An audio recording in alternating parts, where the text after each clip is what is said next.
There is a moment in the Bible that almost everyone reads too fast. A man is standing at a crossroads. He has two options in front of him. Both seem reasonable, both seem safe, and yet one of those choices will quietly determine the rest of his life. Most people read past it. But buried in that moment is one of the most powerful principles about human decision-making ever recorded. And it's not what you think. Here's the question we're going to sit with today. Why do some of the wisest people in the Bible still make devastating decisions? David, Solomon, Moses. People who walked closely with God. People who had access to wisdom that most of us would give anything for, and yet they walked into choices that shattered their own lives. If wisdom was available to them, why didn't it protect them? That question has a much deeper answer than it first appears. Most people assume the problem is simple. They weren't wise enough in that moment. They gave in to temptation. They forgot God. But what if the issue runs deeper than that? What if there's a pattern hidden across the entire biblical narrative, from Genesis all the way to the final pages of Revelation, that reveals something unexpected about the nature of wisdom itself? We're going to follow that pattern, and by the end, the answer may change the way you think about every significant choice in your own life. It begins in a garden, not with a decision about war or politics or money, but with a piece of fruit. Genesis tells us something subtle that is easy to overlook. The tree at the center of that garden was not called the tree of evil. It was called the tree of the knowledge of good and evil. Think about that for a moment. The first human decision that went wrong was made in the presence of knowledge, real knowledge. The woman saw that the fruit was good for food, pleasing to the eye, and desirable for wisdom. She wasn't being careless. She was evaluating. She was reasoning. And that's the first hidden layer of this story, because God hadn't told them to avoid wisdom. He had told them to avoid a specific kind of knowledge, the kind acquired independently of Him. This is where the story becomes interesting. The serpent's promise wasn't "you will become evil." It was "you will become like God," knowing. The temptation wasn't toward ignorance. It was toward autonomous knowledge, self-directed understanding. That distinction is crucial, and it echoes forward through every major decision failure in the rest of the biblical story. Fast forward several centuries. A young man named Joseph is standing in a pit in the desert, thrown there by his own brothers. He had dreams, clear, detailed visions of the future, and yet his path to fulfilling those dreams was not a straight line of wise planning. It was slavery, false accusation, prison, waiting without explanation. Here's what's worth noticing. Joseph makes almost no strategic decisions in those years. He doesn't engineer his own rise. He doesn't leverage his knowledge to escape. He interprets. He serves. He waits, and somehow he ends up in exactly the position the dream showed him, without once fully controlling his own path. Now contrast that with his great-grandfather Abraham, one generation removed from the original promise.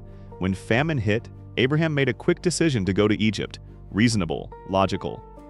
And while he was there, afraid for his life, he told his wife Sarah to pretend to be his sister. It almost worked. In fact, in a strange way it did work. They left Egypt wealthy. But a pattern had been established.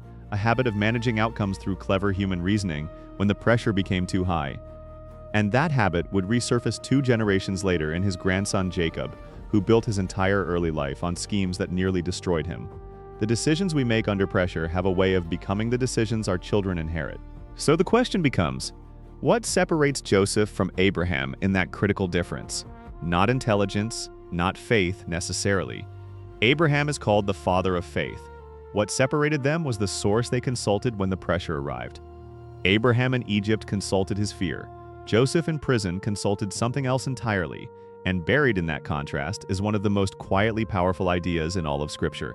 There's a moment in the book of Proverbs that most people quote and few people fully understand. Trust in the Lord with all your heart, and lean not on your own understanding. It sounds simple, almost too simple, like a bumper sticker version of faith. But the Hebrew underneath that verse is doing something precise. The word translated lean, sha'an, describes the weight you put on something. The way a wall leans on a foundation. The way a person leans on a cane. The verse isn't saying don't think. It's saying be careful what you rest your weight on when you're reasoning through a decision. That changes everything about how we read it. Here is where a deeper pattern begins to emerge across the biblical story. Every major figure who made a decision that aligned with God's plan, Joseph reading dreams, Deborah leading Israel, Solomon at Gibeon asking for wisdom, each of them did something counterintuitive before deciding.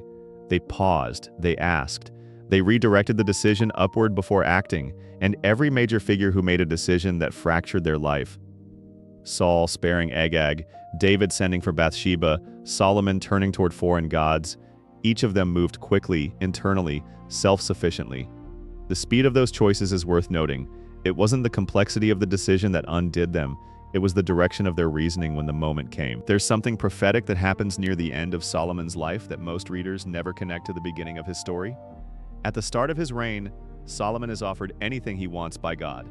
And he asks for one thing, a hearing heart, a heart that listens, not knowledge, not strategy, the ability to hear. By the end of his life, the wisest man who ever lived had built temples to foreign gods, fractured his kingdom, and written Ecclesiastes, a book that reads like a man slowly realizing he had all the knowledge in the world and had used it to pursue things that couldn't satisfy. Here's the contrast that haunts that story. Solomon began by asking for a heart that listens. He ended by filling his life with so much noise, wives, wealth, ambition, projects that the listening stopped. And this is where something unexpected surfaces across both testaments. The decision-making framework that the biblical story keeps returning to is not primarily about gathering more information.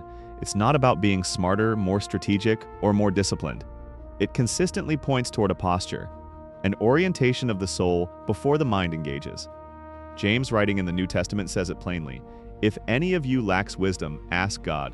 Not search harder, not reason more carefully. Ask.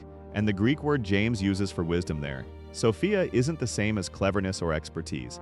It carries the meaning of insight that comes from above, wisdom that is received rather than constructed. That's not a passive invitation to stop thinking. It's a profound reorientation of where the thinking begins. So here's the revelation that this entire story has been building toward. The biblical pattern for decision-making isn't a checklist. It isn't a set of principles to follow before you choose. It is a relationship that precedes the choosing.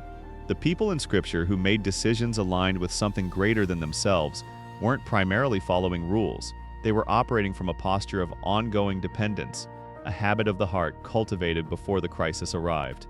Joseph could interpret in prison because he had practiced trust in a pit.